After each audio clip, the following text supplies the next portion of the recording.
Urgent strike on Moscow and St. Petersburg. The AFU is launching ballistic monsters. Ukraine has switched on rocket turbo mode. This will break through the 3 air defense rings in Moscow. Carte blanche for the SBU. Zelenskyy has approved a secret plan to destroy the Russian Federation. The Flamingo at Oreshnik is just the beginning. The Kremlin is shaking with fear. A technological knockout. Elon Musk has knocked out the Russian army. Shock at the front. Communications are cut off. The occupiers are blind. All this and more coming up. Watch until the end. Ukraine Today welcomes you. Renata Aslanova and the latest events. A strike on Moscow and St. Petersburg. Ukraine has created a missile monster that will incinerate the enemy's rear. The Ukrainian defense industry has delivered a devastating technological blow. The company Fairpoint has unveiled the ballistic killers FP7 and FP9. These missiles are positioned as a cheap alternative to Western systems like ATACMS, an anti-missile shield over Europe. Weapons manufacturers have revealed an ambitious plan for the coming years, the creation of an impenetrable air defense shield for the entire continent. This missile is designed for short-term strikes, where high speed and accuracy are required. The more powerful FP9 has a range of 800 to 850 kilometers and a warhead weighing 800 kilograms. 800 kilometers means Moscow, it means St. Petersburg. They also mentioned that the missiles are undergoing final tests. All technical barriers have been eliminated, and now the missiles are undergoing their final tests before they rain down on the occupiers' heads. Right now we are conducting tests because there were some very significant organic problems. These have already been resolved, and we are now carrying out the final tests. Firepoint experts are confident ballistics will become the only key capable of breaking through the impregnable defenses of the Russian capital. The missiles will overcome powerful air defense systems, such as the 3 defensive rings around Moscow. It will be much easier to strike Moscow with ballistic missiles. It's important to understand that neither cruise missiles nor drones, in any significant percentage that could inflict serious damage on Moscow or its infrastructure, will make it through. Therefore, the only hope is in ballistic missiles with a high speed of impact, over 1,200 meters per second. Firepoint also emphasized that their focus for the coming year is on ballistics, and for the next 2 to 3 years as well, the creation of an anti-ballistic air defense shield for all of Europe. The main challenge for the defense industry there was identified as reducing the cost of intercepting Russian missiles, such as the Iskander. And they emphasized that this will be achieved with the FP7, which is a clone of the Russian S-400. But it will be composite and inexpensive, with simple control methods. The missile will not have the capability for remote deactivation. And here, Moscow really should be concerned. Volodymyr Zelenskyy announced that new combat operations by the Security Service of Ukraine, SBU, have been approved. The president intrigued the world, saying the security service has been given carte blanche for new combat missions. Get ready, this work will be carried out where the enemy feels safe. Today, I attended a briefing by Major General Kamara on the operations of the Security Service of Ukraine. There are some good results. I have approved new work for the service, new combat operations. We will continue to weaken the enemy. The head of state personally thanked the heroes who struck the enemy deep behind their lines and turned the site of Putin's pride into a heap of wreckage. I want to acknowledge our military personnel. They know who I mean, exactly who. I want to thank them for their skill in hitting even such targets as the launch range for Oreshniks. Our Flamingos have done their job. And while the Kremlin trembled, awaiting retribution, our forces were already striking deep behind enemy lines. Ukrainian media reports the armed forces are successfully advancing in certain sectors as Russian Starlink communications failed. While in Moscow, they tremble in anticipation of incoming missiles, real chaos has broken out for the occupiers on the front line. The enemy's communications have completely collapsed, opening the way for Ukrainian defenders to advance rapidly and rout Russian positions. The enemy reports a mass shutdown of Starlink in Russian units on the front line. If this is indeed the case, then the Ukrainian army will regain its communications advantage, while the enemy will face a number of problems managing their troops at the tactical level. At the same time, he reminded everyone that all Ukrainian users need to register their Starlink devices in the Delta system, and they will be added to SpaceX's whitelist. The Ministry of Defense urges Ukrainian Armed Forces commanders to monitor this in order to ensure continuous and stable communications on the front line. Ukrainian Armed Forces serviceman Spozanim Osman noted that the occupiers cut off the very branch they were sitting on when they started using terminals on drones to kill civilians. Earlier, Elon Musk responded and stated that restrictions for Starlink began to take effect on February 1st. At the same time, Russian propagandists started whining about the new restrictions. It turned out that Starlink now automatically shuts off if the terminal carrier's speed exceeds 75 to 90 kilometers per hour. Looks like Starlinks are done for. Ours have stopped working. A post for those who thought that Elon Musk was our big friend and, falling for the rumors he periodically spread, mistook wishful thinking for reality. When will you finally take off your rose-colored glasses and stop believing in the peaceful intentions of the Trumps, the Musks, and others like them?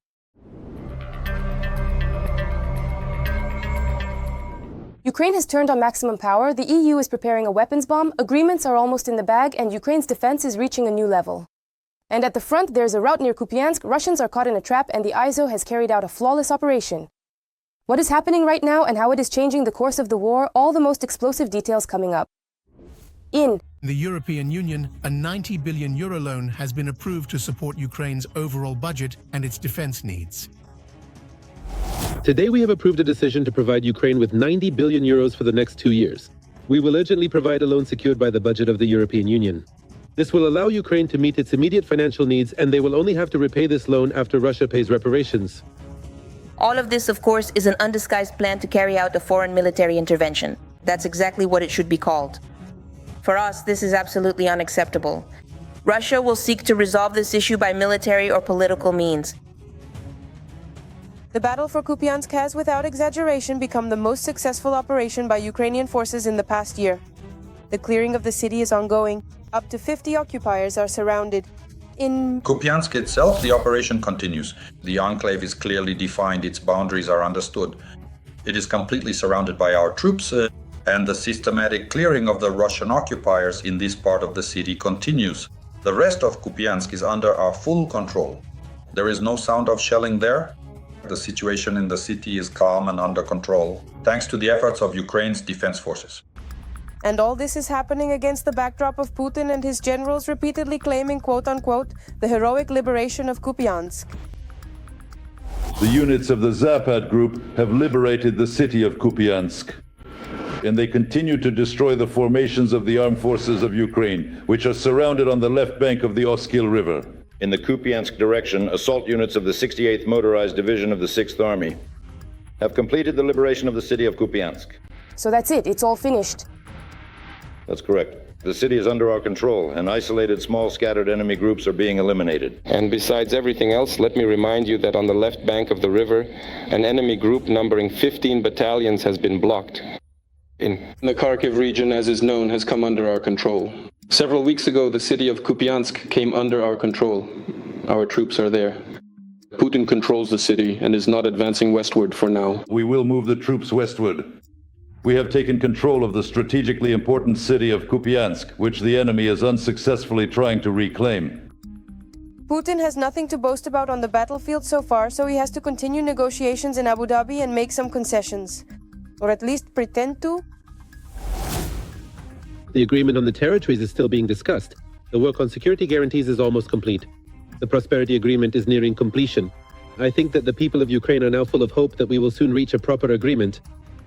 The fact that Russia has moved on to discussing technical details is already an important sign that Putin is looking at the peace process differently. Not in terms of its effectiveness, but in terms of dragging it out. Because he already understands that having people like Medinsky involved in the peace process, at the very least, signals to the Americans that Putin has no serious intentions.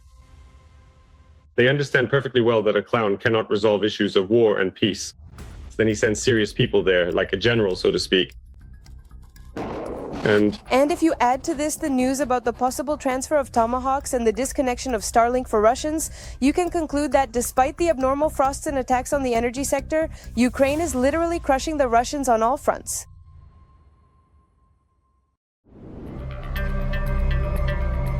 Every voice matters. Join our community, support independent journalism and help us bring you the truth from Ukraine.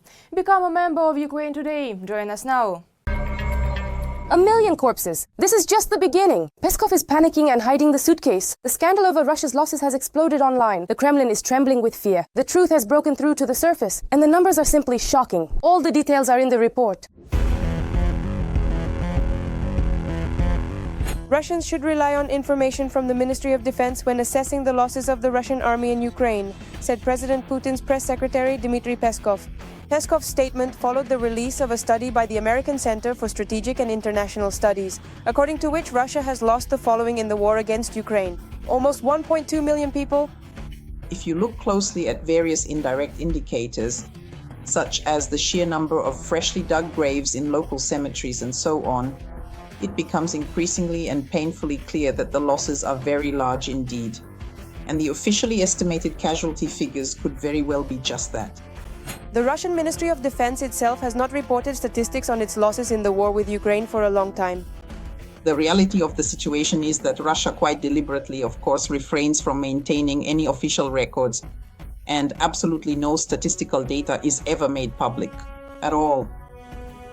So the numerical data points that we see right here are essentially just some preliminary estimated figures, but if you take a much closer and more detailed look at the broader context of the situation, by the way, we should really consider the comprehensive demographic statistics and population trends. In Russia, information has started to be concealed, since it is clear to us that Russia's losses in this war exceed everything that happened after World War II. The Afghan campaign, the Chechen wars, all the wars that took place in Russia. Losses were smaller than in this war. Naturally, in order for the population not to even think about it, the statistics are being hidden. The Center for Strategic and International Studies notes that the losses amount to 1.2 million. Russian forces have suffered losses greater than any major power in any war since World War II. The analysis revealed several key points. First, Russian forces have suffered approximately 1.2 million casualties, killed, wounded, and missing in action. And the number of those killed since February 2022 has reached 325,000. Second, as analysts noted, Russian forces are advancing across the battlefield surprisingly slowly. For example, according to their information, in the Pokrovsk direction, Russian troops advanced on average only 70 meters per day. This is much slower than in the most brutal offensive campaigns since World War I. It seems to me that overall calculations show that on average they advance only 15 meters per day. The slowdown is happening for a number of reasons. These include economic problems that Russia is facing, as well as manpower issues that Russia is also dealing with. And in fact, it's precisely because there are so many problems today, the advance has become not just turtle-like anymore. Probably a snail. That's about the speed they're moving at. We should check how far a snail travels in a year. It's probably even more, too. The analysts' calculations match the data published by the Ukrainian Ministry of Defense. For example, between February 24, 2022 and February 4, 2026, the occupiers have 1,243,070 people as personnel losses. According to analysts' calculations, in 2025 alone, Russian troop losses amounted to approximately 415,000 people, on average about 35,000 people per month.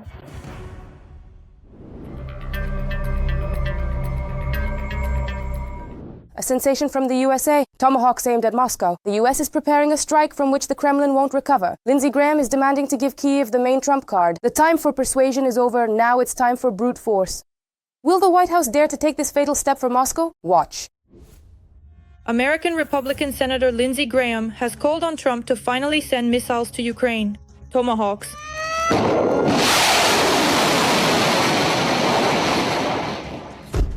After all, after that massive attack last night, I am calling on President Trump to start the process of supplying Ukraine missiles, Tomahawks, which would be a game changer militarily. In the coming days and weeks, we must increase the pressure on Putin. Any negotiations that are seen as excessively rewarding aggression will lead to disasters around the world. Well, obviously this is being coordinated directly by the White House, but everyone is involved. The well-known Lindsey Graham published a lengthy post calling for Tomahawks to be supplied to Ukraine.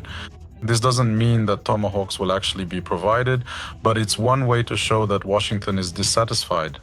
Of course, on the other side of the border, they're constantly crowing that Tomahawks will lead to a new escalation, and everything along those lines. Can Tomahawks cause us damage? They can. We will shoot them down. We will improve our air defense system. Will this damage our relations, in which there seem to be some light at the end of the tunnel? Of course it will. Well, how could it not? It's impossible to use Tomahawks without the direct involvement of American military personnel. That would mean an absolutely new, qualitatively new stage of escalation, including in relations between Russia and the United States. It does not appear to me that We are at this current stage dealing with a finalized decision. The Americans don't supply Tomahawks to just anyone.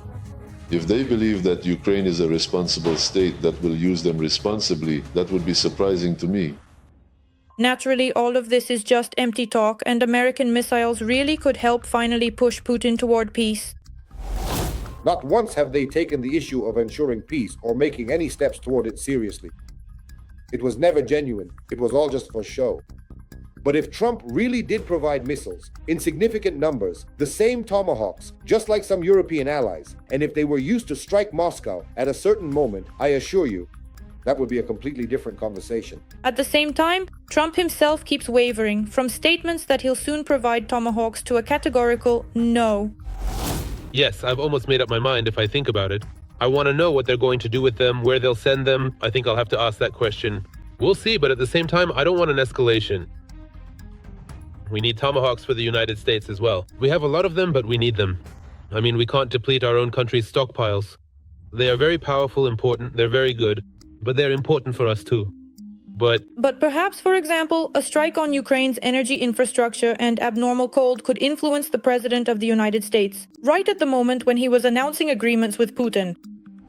But how did he get set up? How did Putin set him up? He makes a statement, and at that very moment, missiles strike. This is a complete setup. But he's the president of the greatest country in the world. He says, I've reached an agreement, and they basically spit in his face. He looks like a total loser right now. When he makes such statements, they just spit at him like that. That's why there's hope that the next move will be directed specifically against the Russians. Be that as it may, according to experts, even threats rather than the actual fact of deliveries used to have an effect on Russia. As last year's experience showed, as soon as the United States merely mentioned Tomahawk missiles, Putin immediately began to demonstrate the highest level of constructiveness, or rather, constructive behavior, in every possible way, trying to show that he wants peace. If the United States had clearly stated that, in the event Russia destroyed Ukraine's energy infrastructure, Ukraine would receive Makarov missiles, I guarantee that nothing like what is happening now would have occurred. Whether it will work this time is still unclear. But it is quite likely that the threats, just like with the sanctions against Lukoil and Russian oil, could very soon turn into action.